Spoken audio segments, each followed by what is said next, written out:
So we're going to dedicate this show to George Ferencz, whose name comes up a lot as we speak with John Andrew Morrison. We recorded this show before George's passing. It is very sad for us, very shocking, and it's a tremendous loss in the art world. In the theater world, George really influenced and shaped my life as a playwright. I met him when I snail mailed a play to La Mama, and he read it and sent me an email, and thus we began our relationship. And he had directed so many of my plays and shepherded my work and championed my work. And to find someone to champion your writer's voice is a very unique experience. He introduced me to a group of wonderful actors: Jason Howard, Sheila Dabney, John Andrew Morrison, and of course, Jenny Bath. We will miss him greatly, but at least I can say I had the honor and the pleasure of knowing him personally, professionally, spending holidays with him and his lovely family, Sally and Jack. And I'm blessed to have had George Ferencz in my life. And I know, Ken, you have your George Ferencz story as well. Yeah, as a young lighting designer, when I was working in the La Mama lab, there were only a few times that I got a chance to work with George in that capacity. Most of the time I was working in the archives. I was videotaping work that he directed. But I also remember him being extremely patient and giving me the freedom to be creative with the lights that I wanted to design. I was one of those people that would break out of the traditional aspects of the mechanical system to create visual aspects when it came to lighting design that were more like you would light a concert or dance. And he gave me the freedom to experiment with them, even if we chose to move away from that at the end, but he allowed me to just play my vision out with lights. And that's something that gave me a strength that when I started doing lighting design as I moved on, to trust my natural visual aspects, my natural visual instincts. And George was always kind, even points in times where I could tell that I had frustrated him because I was young and thought I knew a lot. He would just let me figure out for myself that I needed to do what needed to get done. So it's a loss. He was extremely talented. He touched the lives of so many of us, and thank God for him. Thank you, George, for everything that you did. Thank you, George. Thank you.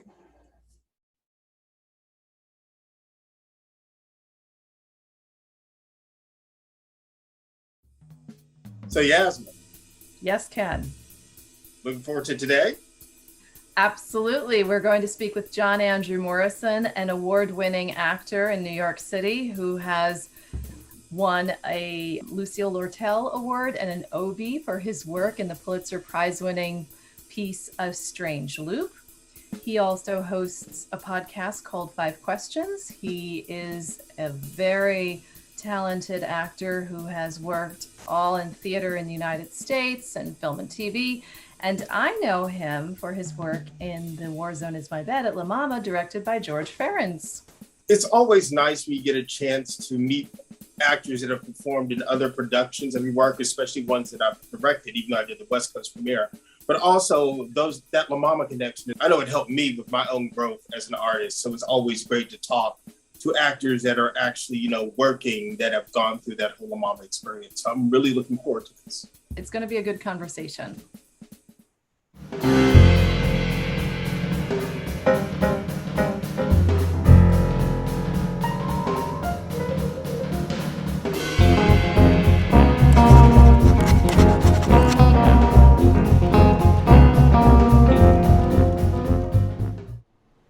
John Andrew Morrison, I'm so excited to have you with us today. I am a huge fan of your work. Congratulations, not only on your Obie-award winning performance, your Lucille Lortel Award.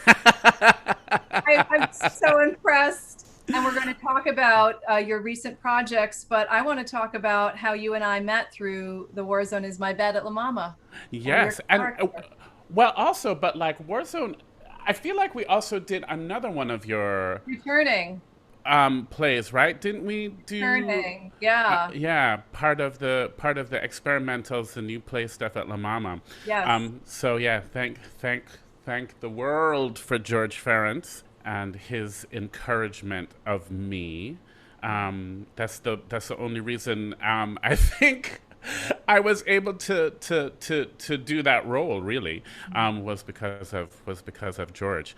We're going to talk about Warzone is my bed, where I played the like an Afghani secret police officer, right? Right. And it was a beautiful performance in sort of the entrapment of a prostitute, a woman who had to work as a sex worker to support her family because of the limits of freedom for women. She had Right. been a teacher before, Yes. and you had engaged in a relationship with her and was using that to trap her. And Yes. I will Yes. never forget your beautiful performance with Sheila Dabney. It was just gorgeous that George Yes. Farrens directed. So thank you for that. Thank you for that play. And like also, you know, it's one of my yes, performing with Sheila Dabney, the great Sheila Dabney, was incredible. But also one of my favorite things of that was that long extended scene that I got to have with my absolute favorite, Jenny Vath, you know. Doing what we do well, which is like speak out. Like we did so many readings with George Ferencz, you know, the concert style readings where you perform out. And Yeah. Jenny and I somehow have learned to connect our shoulders to one another because we, like when we do these concert readings, we don't look at each other. We look out. We deliver the plays to the audience. But like I've delivered Jenny's baby looking out, and she, you know, like all of these things, and we've just been able to connect. That piece, Warzone is my bed, is a stunning piece, and I hope it's getting produced and getting done. At other places as it should. It's a stunning play, Yasmin, and just about the cost of war and the human beings that are trapped in these war zones and finding connection in war, finding our humanity through connection. So I love the piece, and I love that we got to take it from reading to actual production. That was really great. That whole experimenta series that we did was absolutely fantastic. And I will say, George Ferencz, you know, it's great if in your career you can have a George Ferencz, you know. And George means the world to me. George means the world to me because if it wasn't for him, I don't think I would still be in the game. I don't know that I would still be acting if it wasn't for him. You know, I came to New York very young, very green. I come from a great MFA program, and landed in New York with the expectations that I was going to land a Broadway show within 6 months, and a year from then I was going to win my first Tony because, you know, I was uh, big fish in little ponds, right? You know what I mean? Like and then all of a sudden I'm in the ocean of New York, and you're like, whoa. And disappointment was not something that I knew how to deal with very well at all. And I also didn't know about the players in New York, you know. And thanks to Jason Howard, I met George, and I did one of my first readings with him, and he just kept me. He was like, I like you, kid. So I'm gonna keep calling you. So George started hiring me for these reading series, and about like the fourth or fifth reading, I remember him like coming up to me after one of these, and he goes, "You can do anything, can't you?" And I was like, "Can I?" He's like, Yeah. yeah, you can do anything. I was like, okay, if you say so. And then through the years he would call and he would be like, how are you with heights? I'm like, why are you like, what? And he's like, I'm like, I guess I'm okay with heights. He's like, great, you're gonna do this play. I'm like, okay, if you think I can do this play, and he would call me and he's like, I want you to play a superhero. I'm like, if you think I can play a superhero, then fine. You're gonna and so that's how Warzone happened. He was like, how do you feel about playing the head of the Afghan secret police? I was like, um, I don't know. And he's like, you can do anything. And so literally that is how Warzone is my bed happened, because like he literally just kept calling and going, you can do anything. And like having someone in your corner who keeps saying to you, you can do anything, is very empowering. And I ended up having a corporate job. I ended up having this very corporate life for about 9 years. But George would call. And whenever George called, I would go. And so I would be on Park Avenue in a suit, like working with these executives. And then on a Saturday morning, I would go down to La Mama and do some strange wild play, you know. And then, like a Monday night, we would read it for an audience at like Cafe La Mama, or in the La Galleria space, or wherever these things were happening. And so he just really believed in me and like kept me engaged, and so I'm very grateful. I'm very grateful for George, because he kept reminding me, even as I was deep into this corporate life, that no, actually, you're an artist, and what your power is your ability to tell a story, and so you can do this corporate thing, but what you actually are is an artist, and that's where your power is, kid. That's where it is. And so George is my mentor. George is my champion. I love him. Yeah, he's a lot to me. And yeah. I I understand completely, because I can't imagine where I would have been without him, Yeah. without his presence in my life. And I can't imagine anyone having played that part except for you. I can't imagine Oh. it. I, it was just so beautiful. I want to ask you, you mentioned the concert reading series and the process that Mm-hmm. George championed, as a director, and in supporting the artist, the playwright, the actor. Do you see that now still being used? Do you see other directors using such process right before production? And is that something missing? I think specifically how George presented a reading, I don't see it, and I think it is it's actually a disservice to plays and to writers, because it's something very specific. Play out, right? For the actor, play out. And he would always say, we're delivering the words to the audience. And when you go to readings and you see people do this, the simple thing of turning your face and talking to another actor, the audience isn't getting the words, right? And so this simple act of play it out, and he would always, like, over and over, he's like, play out, play out, play out. It is a concert reading. Deliver it out, deliver it out. You can still have this scene going on with 3, 4 people beside you. Play it out. And I remember him talking about it being this idea of like a theatrical close up, right? That in film it happens all the time. You play out, right? But the camera is doing that work. But somehow in theater, when we're doing these readings, we tend to go, well, I need to look at you, and it's like, no, actually, you don't. And Jenny Vath and Jason and I have become experts at like, oh no, I am connected to you very much so emotionally, but I'm not looking at you, right?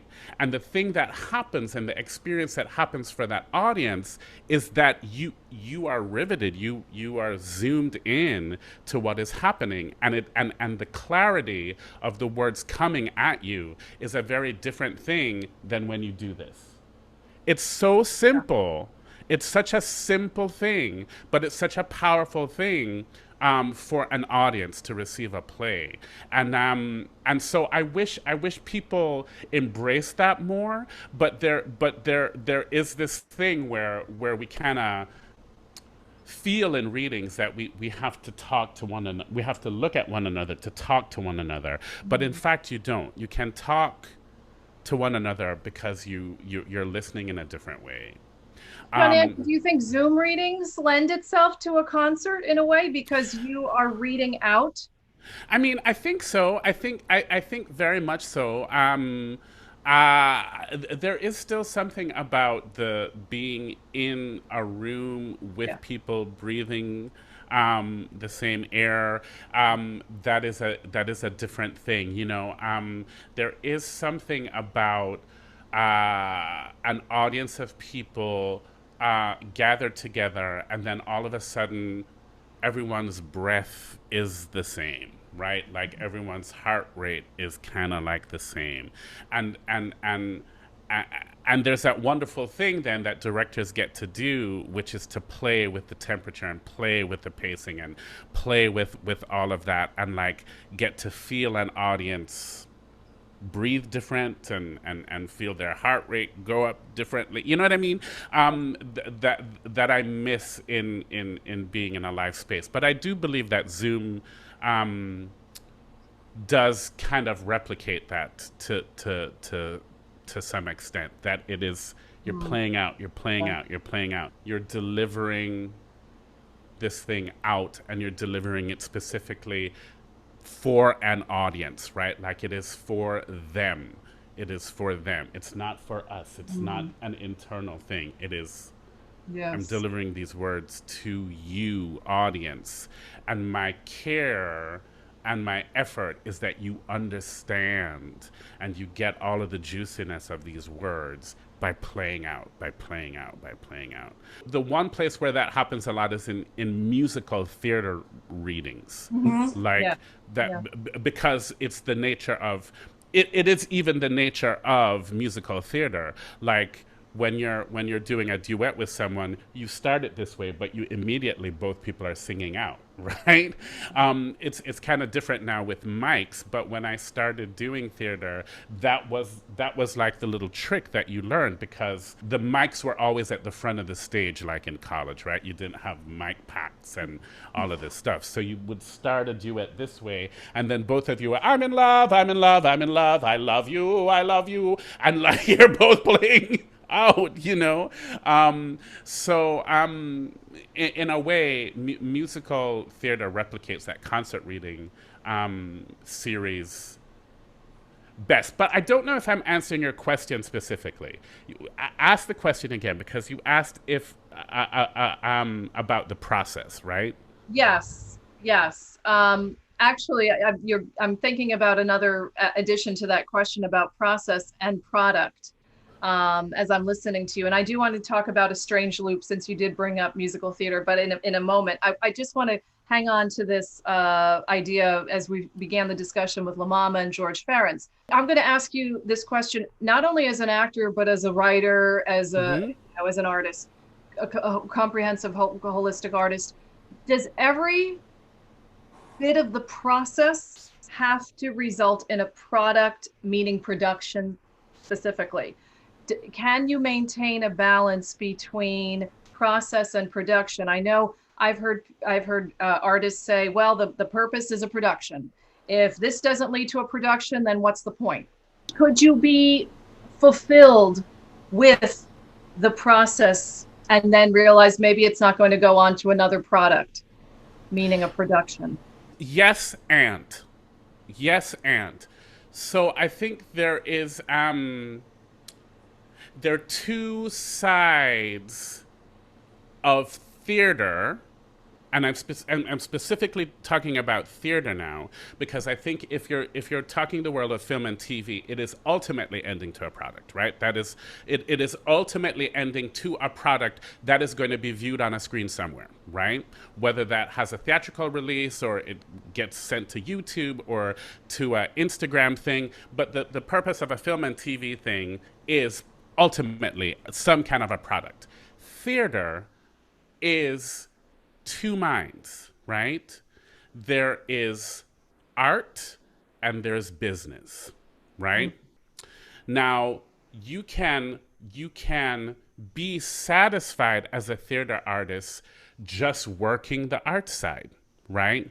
And working, being in process and developing your aesthetic, and you're doing all of that kind of work, right? You're doing juicy, developmental, investigative work. But the business of theater is simple. The business of theater is butts in seats. That's it, right? That's it. So I'm of two minds, right? Like, you can be the best artist and never have a butt in a seat. But if you're doing the business of show, you got to get butts in a seat. And that means you have to have some kind of product to present, right? I think it is of two minds and of two tracks, right? If the business of show doesn't matter to you, then by all means, let's play, you know? I mean, there's that kind of like Ellen Stewart thing of put it up in your living room, right? Like, if you want to do the play, right? If you want to read the play, read the play. If you want to experiment and stuff with these words and with a process or with a script, then do that, right? You can do it in your living room. You can do it wherever. You just need a space, and you just need people to come and play with you. But if you're talking about the business of show, it's a very simple business. There needs to be a product. There needs to be something that you can put butts in seats for a certain dollar amount. And that is a different headspace. It's a different game. It's a different thing than being an artist with a deep aesthetic and all of that stuff. Now, if you can manage both, that's great. Art and commerce are the flip sides of the same coin, yes. Right? Which is why musicals make tons of money, right? Like, you have to have Wicked as a product for it to be $1 billion enterprise. It can't just be a conceptual thing. It can't just be something that you're experimenting with, right? It has to be a product. It has to be something that can be replicated, that can be scaled, that can be repeated, that's repeatable, that you can translate into a bunch of different languages, that you can send down the road, that you can have drop-down productions in Chicago, that you can have a German language production, you can have a Spanish production, you can have a production in Brazil. You get what I'm saying? Yeah. Like, yeah. So that is the product of theater. Not to say that it doesn't have artistry and like an but that aesthetic, it's accessible, completely accessible to such a wide audience and so many venues. Right. But it also is what the beauty of having someplace like La Mama was. When I was working in the archives and the many shows that I did there when I was at NYU, I know that not having the pressure of forcing it to be a production with the stuff that I was doing allowed me to really dive deep into what I wanted to say first. Yeah, absolutely. I mean, like that, you know, So that is the beauty of La Mama and the beauty of that reading series that we did with George was that it was a gift, I believe, to the playwright. And the thing that is amazing about a place like La Mama is that it is dedicated to the playwright, right? And so this reading series was really a gift for every playwright to go, is this landing? Is this clear? Is this affecting people? Because I think even as a playwright, that's what you want to know, that your work is landing, right? Whether or not you're going to get a production, you want to know that these words and this poetry that I've crafted is moving people, that it's setting a course, that it's leading people down a path, right? And so that reading series, you as the playwright got to watch and feel an audience breathe differently. And then you go, oh, that landed, right? That worked. That gasp, that laugh, that sob is a confirmation that your work is hitting in a way that you want it to hit. And then you as the writer get to go off and tinker and play, and even during that process there were times when, like, the writers would go, I'm going to cut this, or I'm going to rewrite this, or I'm going to, and even with the reading series, like, let's not read this direction, you can act it, like, learning how all of that feels and plays. Yes, we need to have those processes, and we need to have that, but also, I think the business of show is very, very, very, very simple. It's butts and seats. That's the business of show. Do you see Right. sometimes productions that were put on too soon, that did not have enough process? Oh, you see it all the time. I mean, like, you see it all the time, especially in musical theater. That happens all the time. Just because we're all doing theater doesn't mean we're all doing the same game. That's I guess what I'm trying to get at, right? Like, we're all doing theater, but there are people who are in this to make a buck, to turn a product. They're not necessarily interested in process. They're not necessarily interested in aesthetic. They're not interested really in storytelling. They're interested in making a buck. Is this, when so, when we were doing a strange loop at Playwrights Horizons, it was around Pride season, and there was a show that rented a space, the upstairs space at Playwrights Horizons, and it was called Camp Morningwood, a very naked musical. Okay? Now, the people who are making Camp Morningwood are not really interested in process. They're interested in a gay naked musical that's going to make money, right? Like, so even though we're all doing theater, we're not all doing the same. We're not all playing the same game. And all of our aesthetic and our intentions are not all the same, right? So something like A Strange Loop, where that was 10 years. I want to hear all about this. Right? I want to hear the whole story. Yeah, and we'll get into it. But like that show is very much highly crafted, has been read to death, has been workshopped to death. I mean, we've had years upon years upon years upon years of workshops, of readings, changing things, cutting songs, rewriting lyrics, to get to the point where we're on stage at Playwrights Horizons doing this show, right? But I can almost assure you that the people who wrote Camp Morningwood did not take 10 years to write that. I don't know. That's not the point of that game. And I think just because we all are in theater,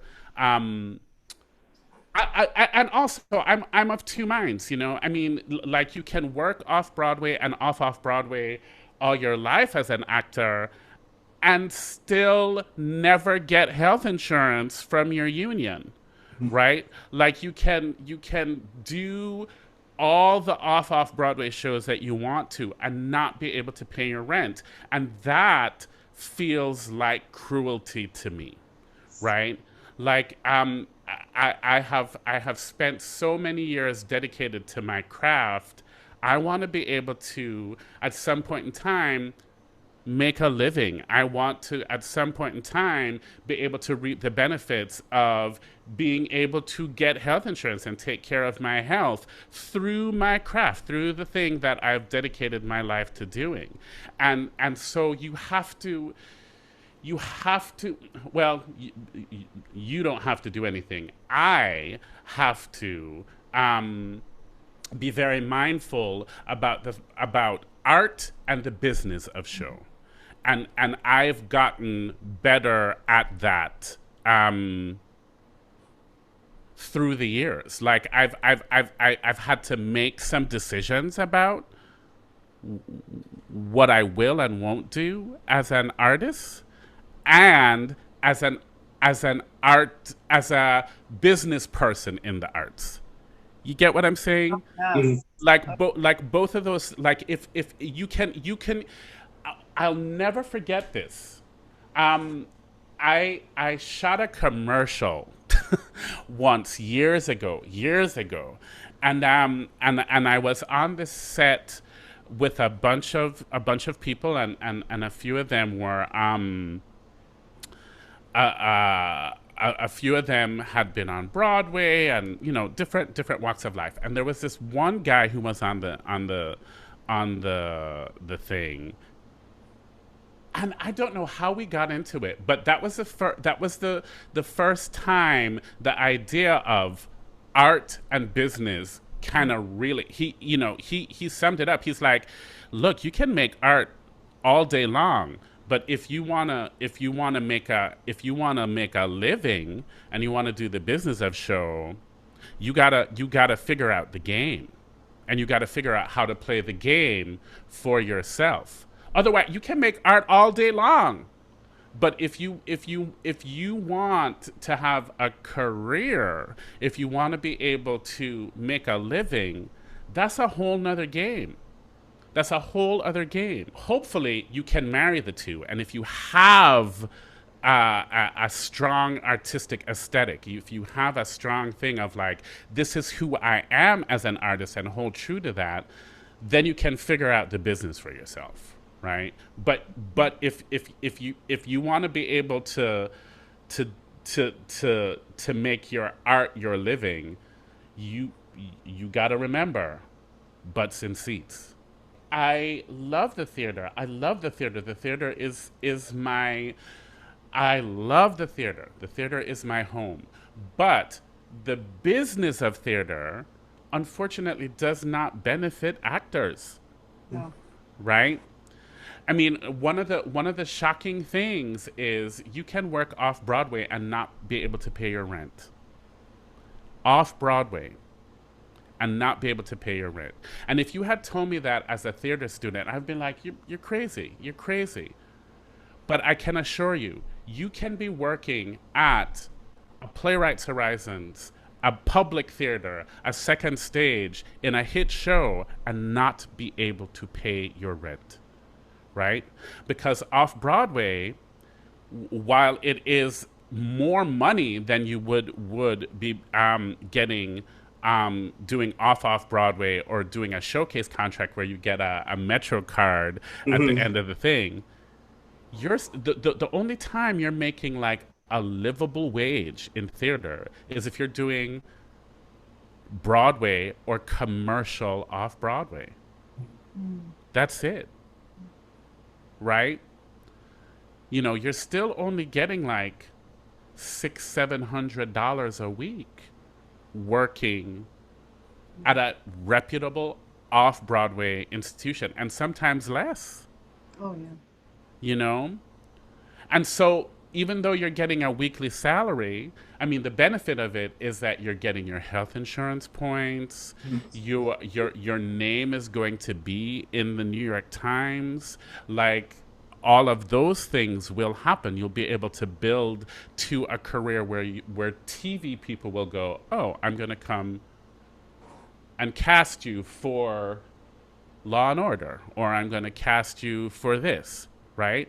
I feel like sometimes the training programs go, theater is God. And I want to go, no, train actors to be full actors. Because that's the only way you're going to be able to sustain a theater career. The only way you're going to be able to sustain a theater career is to be able to do film and TV and voiceover and commercial and. Because then when you get the off-Broadway show that's paying you $400 or $500 a week, you can afford to do it. You can afford to do it, right? If your whole thing is just you're doing theater, you will literally starve.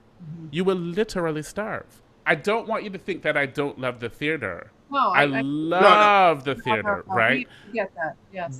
But the business and the business models of this business is not fair, and so you, as a performer. And it might be a different process for writers. It might be a different process for directors and da-da-da-da. But as a performer, you have to be able to do every single part of the thing in order to do theater in a sustainable way. I almost left the business because I was burnt out doing off-Broadway things. I was burnt out doing showcase contract. I was burnt out working a full 8-hour day and then going and doing rehearsals at night till 11 o'clock at night, and kind of going, well, this is how I'm going to build this theater career. That route and that model only sustains that model, right? That only sustains that model. So the independent theater model sustains an independent theater model. If you're going to be the artist who is doing, rehearsing every night for 4 hours and doing the 2-week showcase, you're going to continue to do that and continue to do that and continue to do that and continue to do that until you make a decision to do something else. And it's so sad because haven't you seen wonderfully talented actors who had to leave the profession because they couldn't afford it? They said, I can't sustain this. I can't stick with it. The time. Very all sad. the time. And the thing is like, it's you get burnt out. But the thing is there is a disservice that happens with theater training programs. That's it. I agree with you. They should be called actor training programs. Absolutely.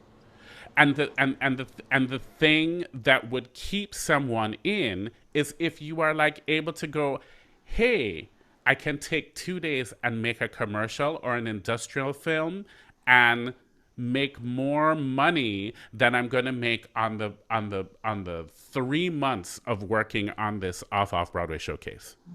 But that off-Broadway showcase is probably the thing that you love more than anything in the world, and the thing that makes your artistic soul just like go, this is the story that I want to tell, and this is what I want to be, and this is what I want to do. But it will pay nothing. And if you are able to then do a day on a TV show, I mean, like, so this happened to me a couple years ago. You know, I started working up at Hartford Stage every Christmas season, and I was pinged. I can't even think of the term because like, I don't really do that much TV. I'm trying to do more. But I was put on hold for a television show. The Last OG. I was put on hold for The Last OG. And I wasn't sure if I was good, but they were like, we're pinning you for this thing. And so the day that I'm on Amtrak heading up to go and start my first day of rehearsal for Christmas Carol, I get a call saying, "You've been booked and we need you back in the city Monday to shoot this thing."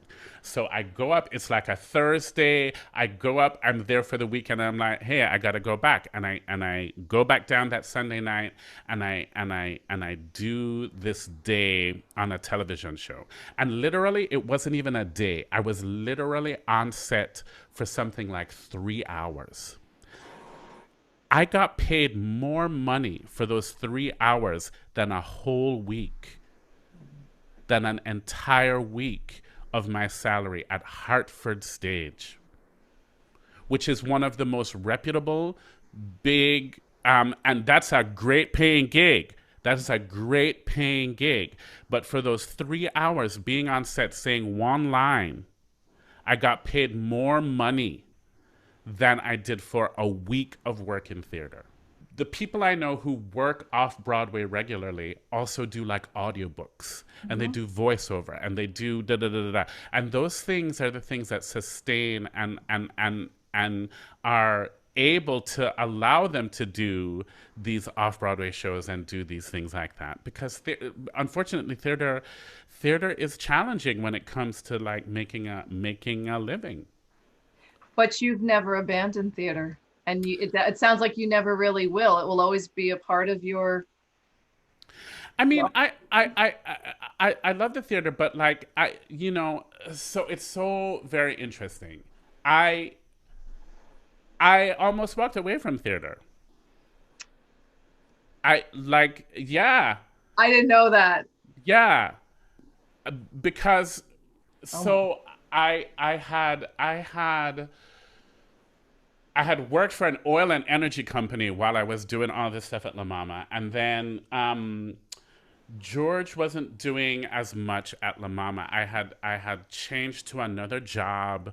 And this job was very creative. We trained people using the principles of theater to be better communicators and all of that stuff. And I loved this job, and I loved this company. And they were creative, and it wasn't this stuffy corporate environment like an oil and energy company, and it was fine, right? Mm-hmm. And the thing that I always knew was that I could sing, and like if someone wanted me to come and like sing backup in a concert, I would go sing backup in a concert. But while I was working for this company, I ended up doing 3 of the most dreadful showcase contracts that I had ever done, and they were draining and miserable and horrible. And the final one was this piece, and I was the lead in the piece, and the director lost her mind, and it was one of the most dreadful experiences I've had in the theater. And here I was like working until 5 and then going to rehearse this thing from 6 to 11 and waking up and like doing this whole thing. And like, I was like, I can't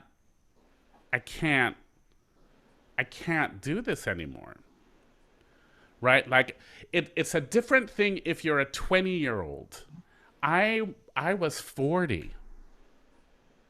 I was 40 years old, and I was like, I've spent almost 20 years doing this thing, and I don't want to do it anymore. Like I have health insurance through a job.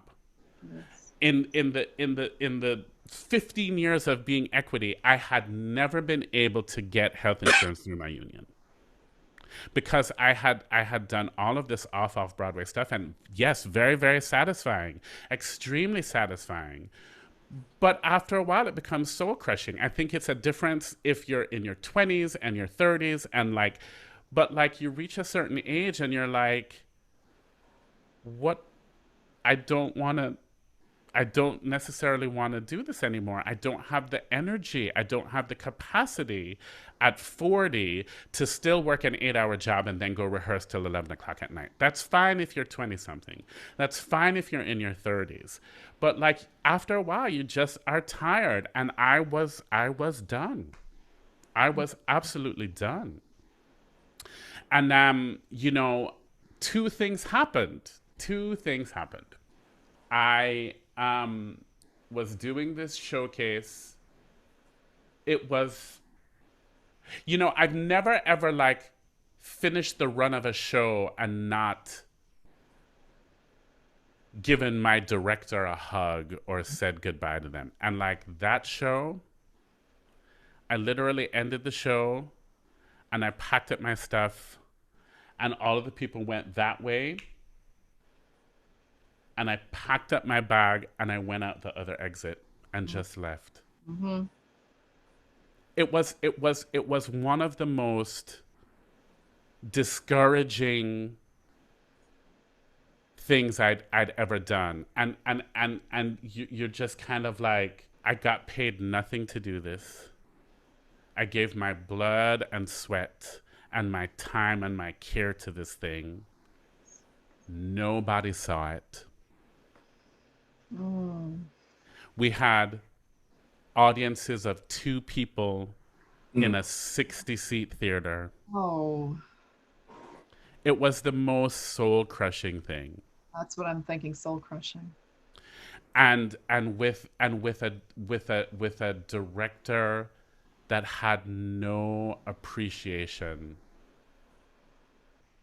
for anything that you were doing. My friend came to see this thing and we went and sat at a diner after and I was like, thank you for coming. She's like, oh, it was bad. I'm like, yeah, I know. and she said, but you were the best thing in it. And I was like, well, thank you, honey. She's like, that's not a compliment. I was like, oh boy. She's about to drop some knowledge, right? And she said to me, my love, this career is never, ever going to grow until you're in rooms with people who are better than you and you're in rooms that scare the shit out of you. You've been in rooms where you're the best thing in these small spaces for years upon years upon years upon years. And this ain't gonna last. You have to be in rooms with people who are better than you, and you have to be in rooms with people who scare the shit out of you. And I heard that. I heard it. And then another thing happened. I got sober. And like and that might seem like a strange thing to say, but I say it to say this. I got a different definition of myself. So for so many years, the title artist and the title actor meant every single thing to me. And I had to get, well, I didn't learn it yet. But what I was learning in the process of getting sober was gratitude. I was learning what I actually wanted in the world, what I liked, who I wanted to be around.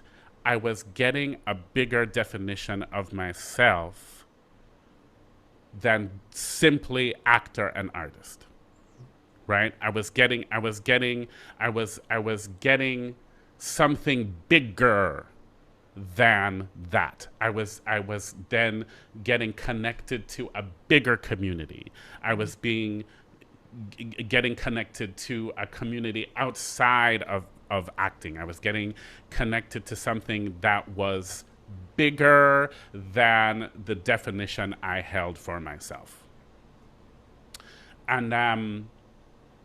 And so that was why I was okay to let go of acting, right?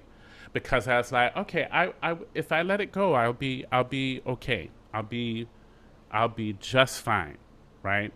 It doesn't mean that there won't be artistry in my life. It doesn't mean that like art won't be a part of my life, but I'm not going to pursue it and do this hamster wheel and do this thing the same way, because theater doesn't, the big commercial theater is not interested in me. The theater of agents and managers and all of that, as great and as talented as I am, and the thing is I knew I was talented.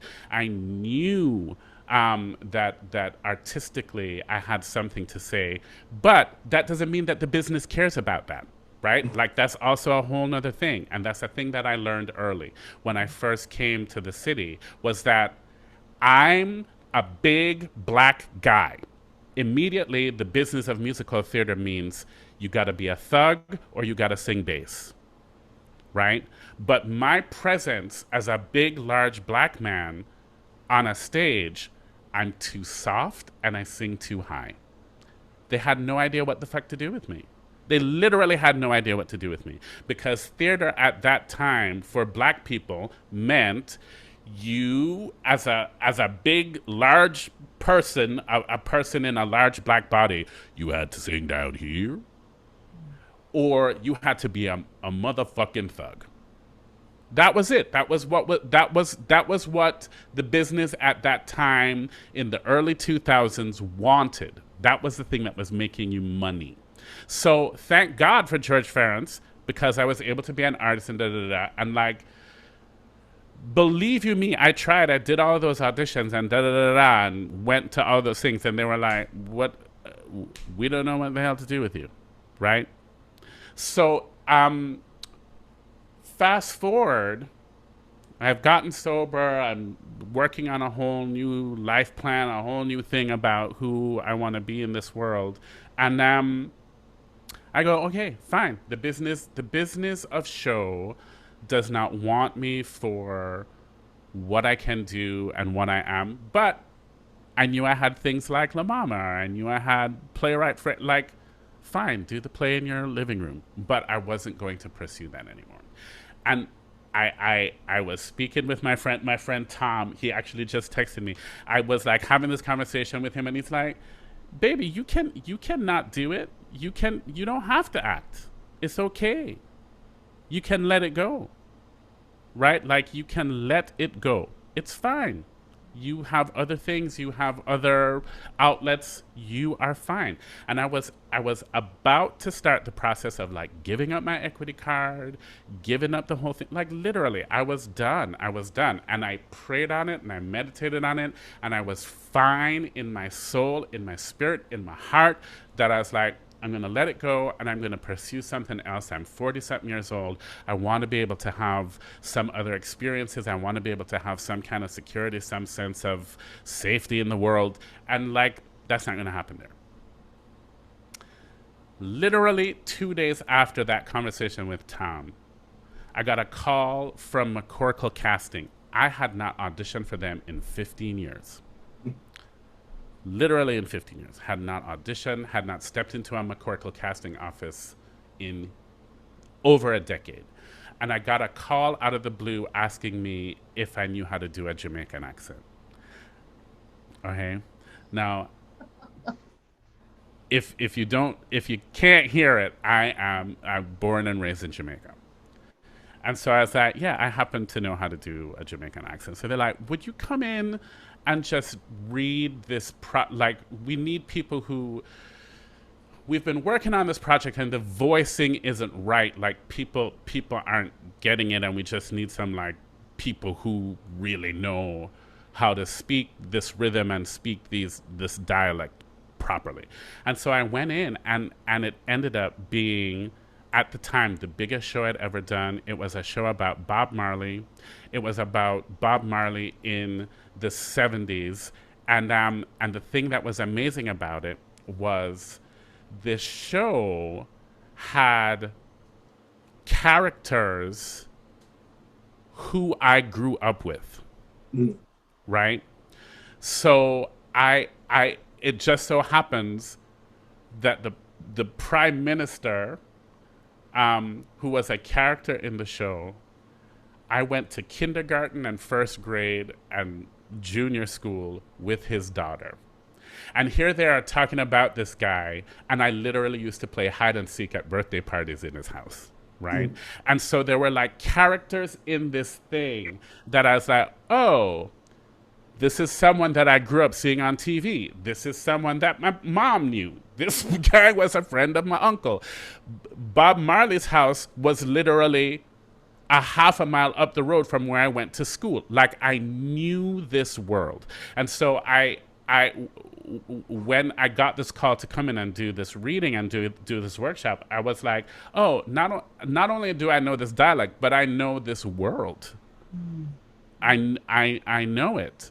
And so I ended up getting this gig and going to Baltimore, and it was this Bob Marley musical that they were trying to get to Broadway, and ultimately it didn't come to Broadway. But at the time it was the big, like, here I was like 2 days before I'm going to give up acting, and then all of a sudden the universe was like, I got another plan for you.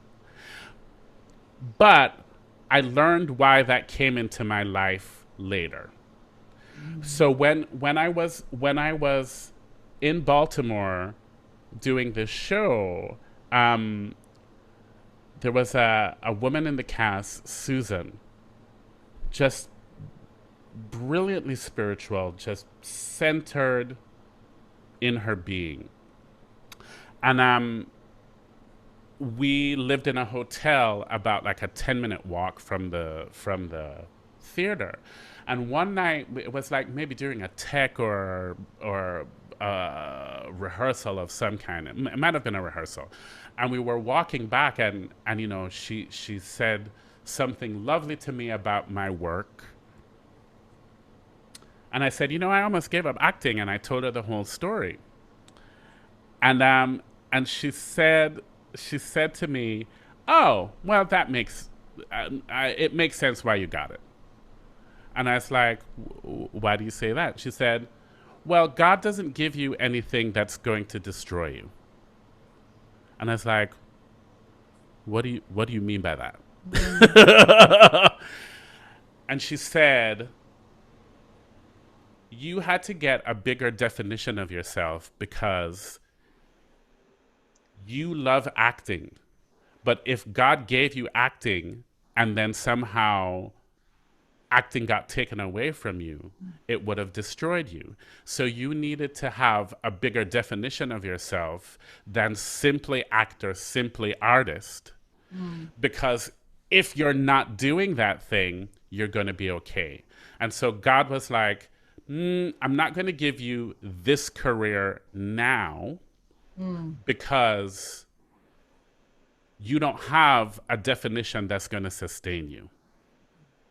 Right? Like, it's like the universe was like, yeah, you're good, you're talented, but if we give this to you and somehow it gets taken away, and I already have an addictive personality and all of that stuff, it would have spiraled me all the way out of this world. And it wasn't until I got like a bigger definition of my life and my possibility that the things that I wanted came into being, because it was like the universe was like, well, fine. If acting gets taken away, you're not going to fall apart. You'll find something else. You'll be okay, right? And we're already in a weird business, but like the big fish that you wanted, that you really desired, you needed to have something bigger than that big fish as a definition of yourself before I can give that to you. And so that was like a powerful thing for me to kind of learn and go, oh, right. You know, a lot of times as artists, we go, I am an artist and da-da-da-da. But you have to, I keep saying I had to have something more than that. I had to have something bigger than that. So that if it wasn't happening in the moment, the definition of who I am as a human being wouldn't go away. You know what I mean? Yes. Like, there are people who define themselves by their jobs. And like, That's a different thing if you're a lawyer. If you're a doctor, you're always going to be a doctor. You're always going to be a lawyer, right? So you can have that definite. But like as an actor, as an artist, if you're not acting, and if you're not doing the thing, and if you're spending months upon months upon months upon months hearing no, and you're not getting to do the thing that you love most in the world, which unfortunately is true for a lot of actors, that can destroy you. And so you have to have something else. You have to have something else that can like sustain you spiritually, that can sustain you, you know, joyously, that is gonna sustain you creatively. And yeah, so that happened, and then also my friend Geraldine saying you need to be in rooms with people who are better than you.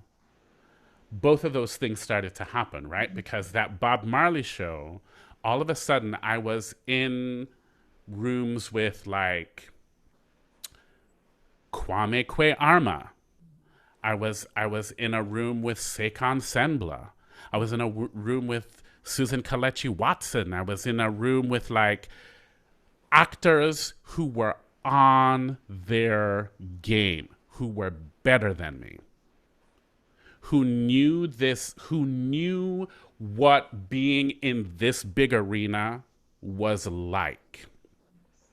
And I had to step up. I had to step my game up. I had to then go, oh, that's the energy that it takes to do that. Right? Oh, that's what that looks like. That's what that conversation sounds like.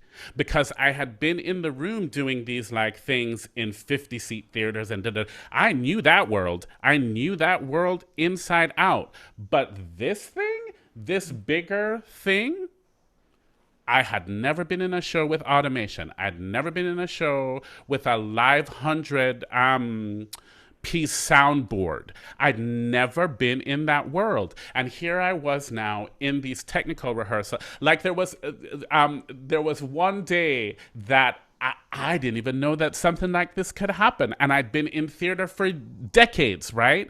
And Sekon Senbla, the brilliant actress Sekon Senbla, was playing Rita Marley, and she wanted to tie a scarf around her head during a particular musical break in this song that she was singing, right? So like she'd made this, crafted this beautiful performance, and it was a fight between her and Bob Marley. And part of the thing is like she said what she needed to say, and she's walking out the door, and she wanted to tie her head in a scarf and walk out the door before she sang the last bit. And she knew she had like this much musical time to do it. And Sekon in this technical rehearsal went, "Hey, Jimmy," to like the soundboard guy. She's like, "When I sing this, after that, take my mic out because I want to tie my head and then bring my mic back up." I was like, that's something that can happen? But here was this woman who had now done like, by the time she'd done this, she'd done like 7 different Broadway shows. And she knew that if she put a scarf over her head, the mic would pick it up. And all of a sudden, in the middle of the thing, you'd hear, right? But she was having a whole nother level of conversation that I'd never even thought to have, that I didn't even know was possible to have, right? And so I needed to be in a room with people who were like working at a different level to be able to go, oh, that's possible. Oh, these little things can happen. When you're crafting a performance, like this thing is beautiful. This thing that she's doing, these moments that you're creating is beautiful. And to highlight this moment and to be able to do this last gesture, I need you, Jimmy, to be in concert with me and do this thing. I'd never been in a space where I was working with now a big technical team. I'd never been in a space where like, oh, we're doing automated doors and animation and projection that moves with the thing. Like I'd never been in that space before and working with people who knew how to do that. And then all of a sudden I was like a sponge, right? Like I was just like a sponge going, okay, more. I get it. But I had to be in rooms that scared me. When you first read A Strange Loop, did you have that sense, this is mine?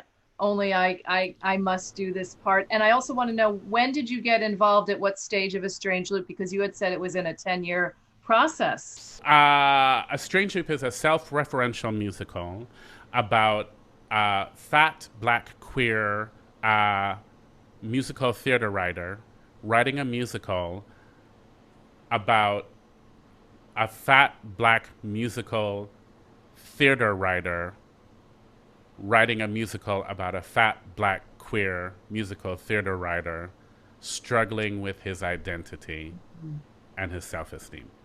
It is a musical that loops on itself and circles on itself, and it's about someone wrestling with their identity and with where they're from and where they want to go, right?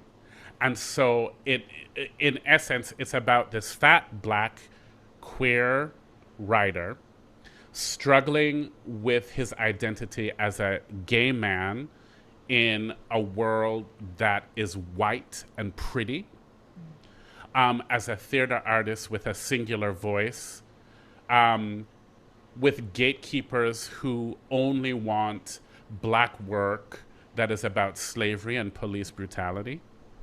It is about a queer black man struggling with his love for his family, who are religious and think he's going to hell. Right? And all of the things that come with that. And so when I say that, it sounds so heady, and it is, but it is also, and what makes it brilliant, it is one of the funniest fucking shows you have ever been in an audience to see. And that's why it's devastating. That's why the end of that play, people are weeping. Because for the first hour and 10 minutes, they're howling laughing. It is incredibly funny, right? It's this writer who's struggling with his blackness as a writer in a world where Tyler Perry is writing. And what black writing success looks like to people is Tyler Perry, and his aesthetic is like, I don't write that shit. And I don't want to write that shit, right? And so there are moments in there when he's like, well, I'm going to try to write a Tyler Perry style show, and it falls apart to hilarious results, where he's going to try to be sexy, even though he's a fat, black, queer guy in a white, pretty gay world. And we see that fall apart disastrously. You know, we see him try to do all of these things and try to fit into all of these things. And comedy and drama ensues, right? So that's the world of A Strange Loop. And it's presented as this man with the thoughts in his head. And the dangerous thing is that the thoughts in your head can sometimes attack you, or they can sometimes support you, right? And sometimes 5 thoughts come into your head at once, right? Or sometimes there's one thought that's like the singular thought, and then some other little thought comes in and goes, fuck you, right? So like this is the world of A Strange Loop. It's presented as this one actor with these 6 thoughts that are just running rampant in his head. And so I played thought number 4, who was one of the thoughts just running rampant in his head, but my thought ends up becoming the most realized version of his mother. And he has to deal with his mother in a major way to move on and to be able to go to the next thing. And so the end of the play is really him and his mother in this fight almost for his soul. In preparing for this conversation, I did get to watch clips of it online, and it looks brilliant and funny and heartwarming and beautiful. And I'd like to know when it opened at Playwrights, and then did it close before when the pandemic hit, and will it come Oh, it back? was yeah, it was a year before the pandemic hit, Year right? So before. like, the thing about it is the show opened and closed in 2019, Okay. but it didn't win the Pulitzer Prize. We didn't the Lortels, the Drama Desk, and all of that until 2020, Ah. in the middle of the pandemic. So that's why. So it feels like it's a show that is of the pandemic, but it Right. opened and closed before the pandemic. It's just that like all of the recognition and all of the things for it happened during the pandemic, and so that's why the conversation about a strange loop is still kind of like Right.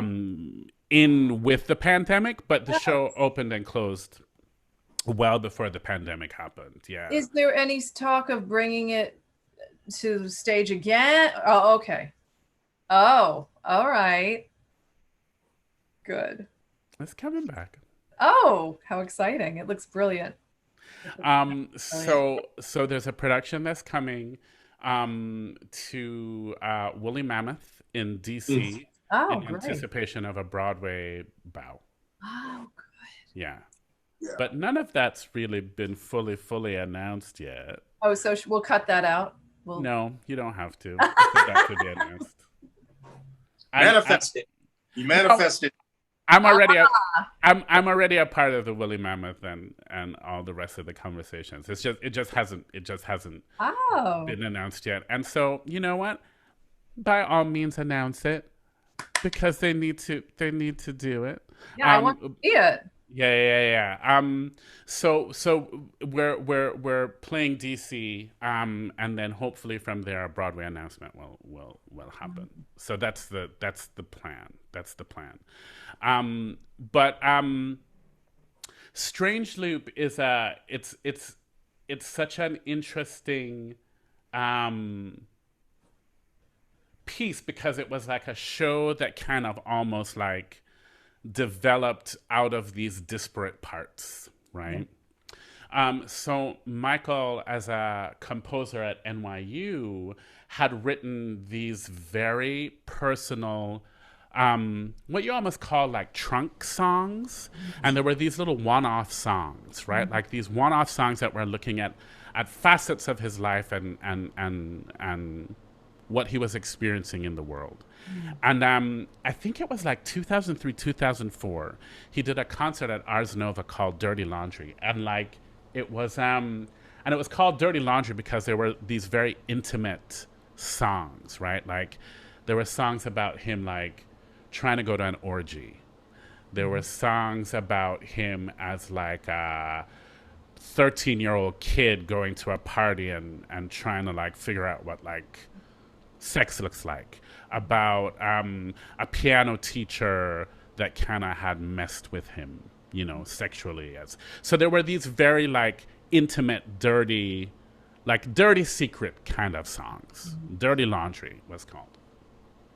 And he was doing this concert at Ars Nova. Brilliant music. Him wrestling with his desire to sleep with pretty white boys. Like, I mean, literally, just like he was kind of like looking at all of the facets of his life and like telling secrets out of school, right? And so he was doing this concert, and he came to me and he said, "Hey, I have this idea as a way to kind of like string these all along. I've saved all of these voice mails from my mom for years, and I'd love for you to just like read some of these in between songs." And so I was like, sure. And that was my job to do at the cabaret. I was going to come up in between every few songs and just read these like hilarious voicemails that his mom had sent him through the years. And then he presented me with the song Periodically. And he's like, I wrote this song, which is, again, a voicemail from his mom. So the song Periodically really is a voicemail from his mom on his birthday. and then it devolves into all kinds of things, right? Um, and so, since this idea was doing, he wrote this piece. And when I tell you the first time he presented that to me, I was like, this is like no other song I've ever been asked to sing in my life. This is a whole world in a song. This is a whole life in a song. The way that it sets up an audience and then pulls the rug out, like all of these very complicated things were happening in the song that I had never experienced in a musical theater song before. And so I knew it was special, and I was so honored to be able to do it. But at the time, it was just a song. It was just this one-off song that was part of this collection of trunk songs that he had.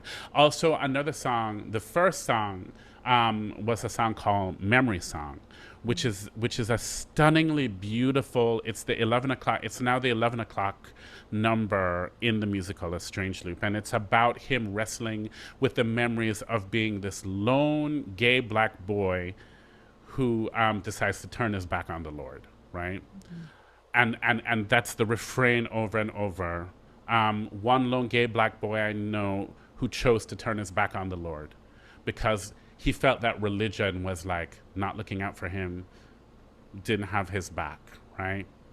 And what he wanted to experience in the world, his religion that he grew up in wasn't allowing that. And so that's the refrain constantly in that song. And it's a stunning song. It's a stunning song. And it was just this one-off song that he had written. And so for a few years, like every once in a while, he would call me and he'd go, "Hey, I'm doing a concert at Joe's Pub. Would you come and sing periodically? Hey, I'm doing this thing at Lincoln Center Performing Arts Library. Would you come and sing the song?" And so I just kept coming and singing this song. And Memory Song was always a part of it. And there was another song that kind of made it into one iteration of A Strange Loop and then got cut. And then Maria Goyanes, who's now the artistic director of Woolly Mammoth, she was working at the Public at the time, and I think she saw one of the things that we had done at Joe's Pub, and I believe she was the one who went up to him and said, "There's a show here." And he was like, "Really?" And he's like, "Yeah." She said, "There's a show here." And he had written a monologue called "Why I Can't Get Work in New York." Like in his final year at NYU. And it was this whole thing about, it was just like a list of, this is why I can't get work in New York. And this is why I'm not working in New York, right? And so he took this monologue and started like pairing moments with songs that he had written. And sure enough, there was a show there. And he started to kind of like go, oh, okay, all right, this is how this can be, and da da da da. And the first iterations of A Strange Loop that we did, it was cast very traditionally. Meaning, if there was a white woman in the show, it was played by a white woman. If there was a white man, it was played by a white man. But the thing that always kept happening was he asked me to play the mother. And so there was always just this one, like, kind of sore thumb in the whole thing of, it's very traditionally cast, except you have this one black man playing his mama. Right? And that and for whatever reason, he kept, every time we did it at Playwrights Realm, which was the first place to kind of develop it, there was a white woman, there was a white man, and then me playing his mama. And then Maria Goyanes, I think she ended up becoming like the associate artistic director at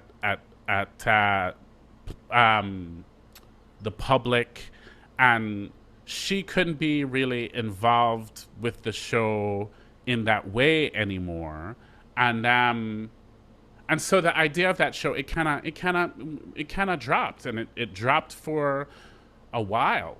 It dropped for a few years, and then we continued to do these one-off concerts, and the director Stephen Brackett started to work with Michael to help him like shape his concerts and shape, oh, let's put this together, this evening.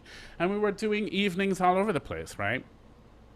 And then Musical Theater Factory started, and Michael was asked to be in the beginning cohort of writers at Musical Theater Factory.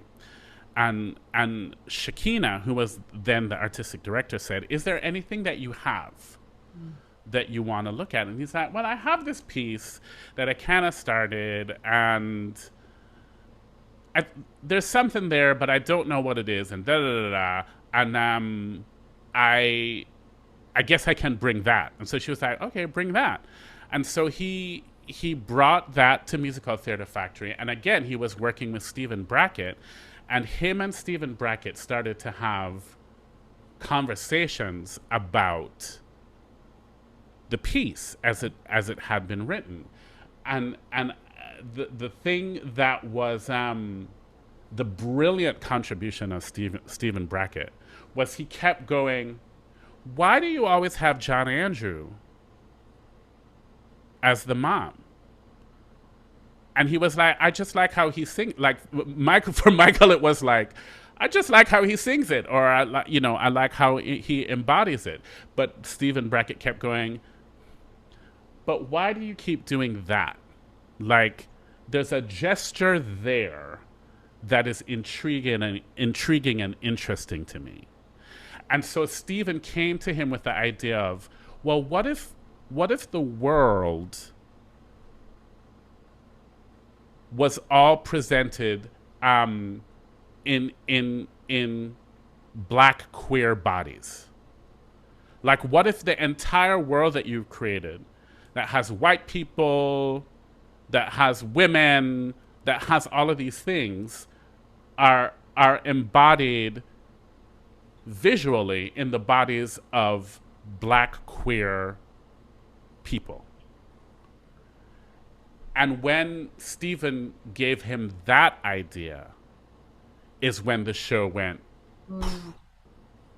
right? Like him saying, "I think there's something in the gesture of having the world look like Black queer bodies." All of a sudden he was like, "Oh, they can be facets of him. They can be thoughts in his head that run rampant. If the world is this, and then these people can become anything. Then these people can become anything and do anything, and it can become more dynamic and more dangerous and more the ground of the play isn't solid, and then the narrator of the piece doesn't have to be a reliable narrator, right? Because now the narrator of the piece is someone who's wrestling with their self-esteem and their this and their desires and their so he can go on a track and then all of a sudden it can fall off. Right? Or he can think he's doing this thing and then go, "I don't want to do that." Right? And so it just became all of a sudden this more dynamic and more dangerous and more tricky thing that then became so theatrically fun for an audience. And then of course Michael makes the most toe-tapping music ever. That all of that combined to make A Strange Loop. And then that 5-year process at Musical Theater Factory where we just kept diving in and thank God for Shakina Nafak, man. Like Shakina was like our mama bear. And like she kept us out of the eyes of like any kind of critics or producers or anything for years until it was about at that time when she was like, oh no, people can start to see this. People need to see this. And like none of us thought it would ever get produced because it's so dangerous. It's so black. It's so queer. It's so in your face at times that we're like, no theater is ever going to put this on anybody's kind of season. Like, no legitimate off-Broadway regional theater is ever going to do this.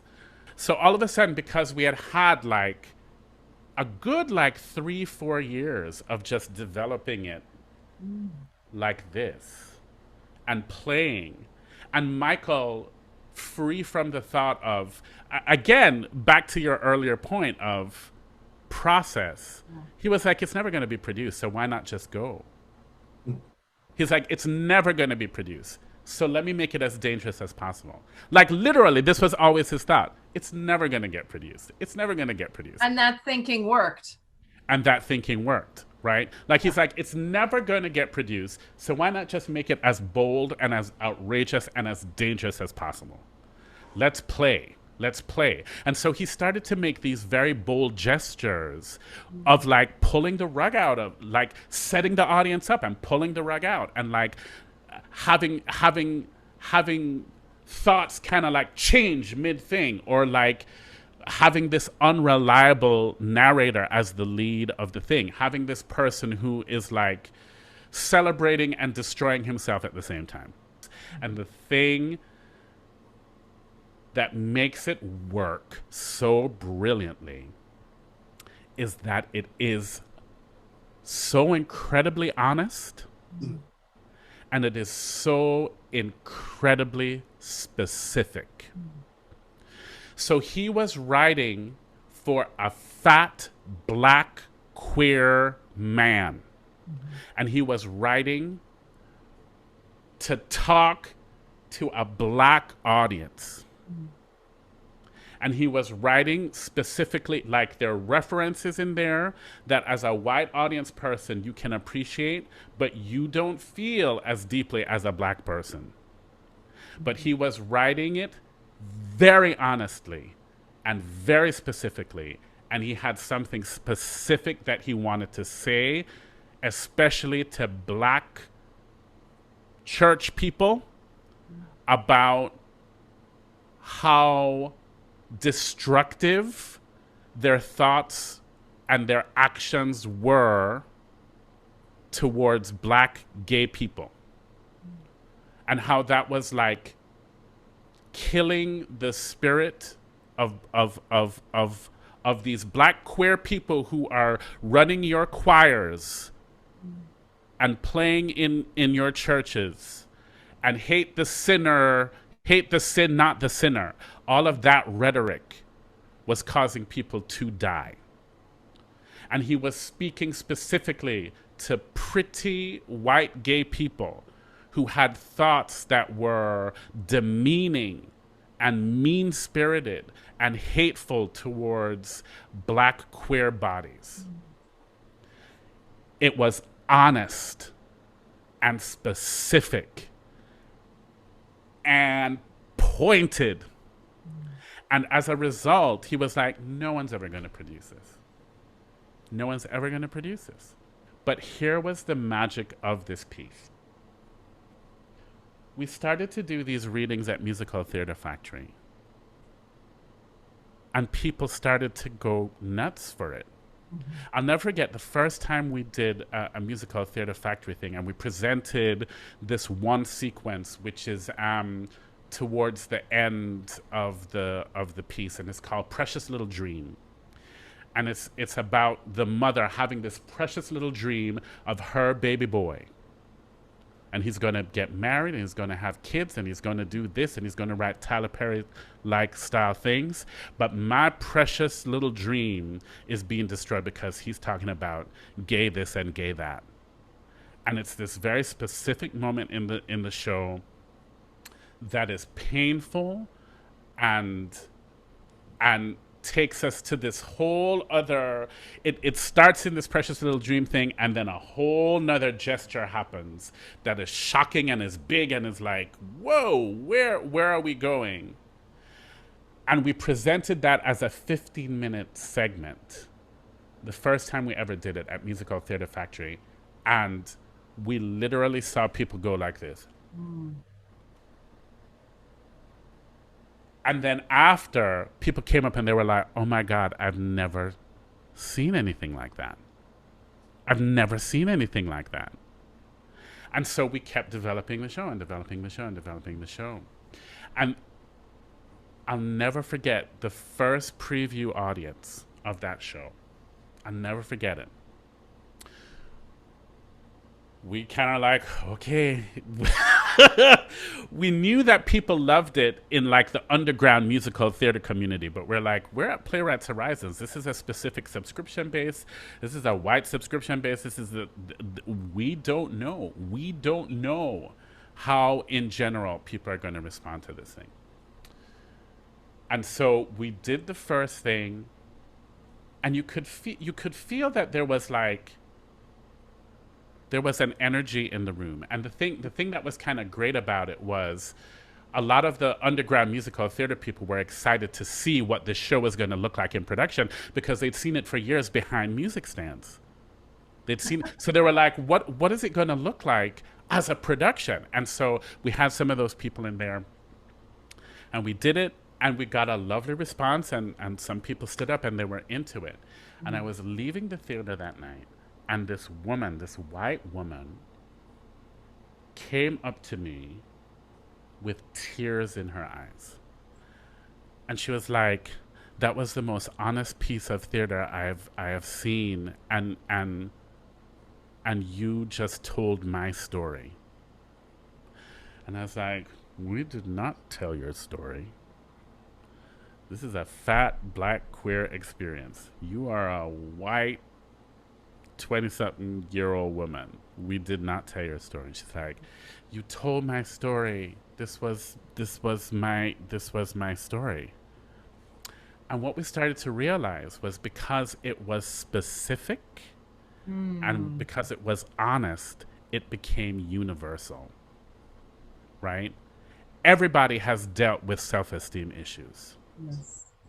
Everyone has dealt with disappointment. Everyone has wrestled with the thoughts in their head. Everyone has some issues with their family. Everyone has issues with the religion they were brought up in. Everyone has has issues with some of their sexual desires or wants or things, right? So all of those things are universal, but it's the specificity and the honesty made it universal. John Andrew, thank you so much for joining us. This has been a wonderful conversation. I am so awed by all your success, and I can't wait to see your shows. Well, thank you so much for letting me blab on for a long time, and thank you for asking me to do this, Yasmin and Ken, and I hope someone gets something out of this, so thank you so much. Until next time.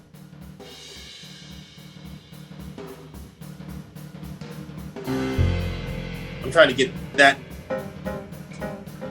goal. I see. Yeah. Okay. So.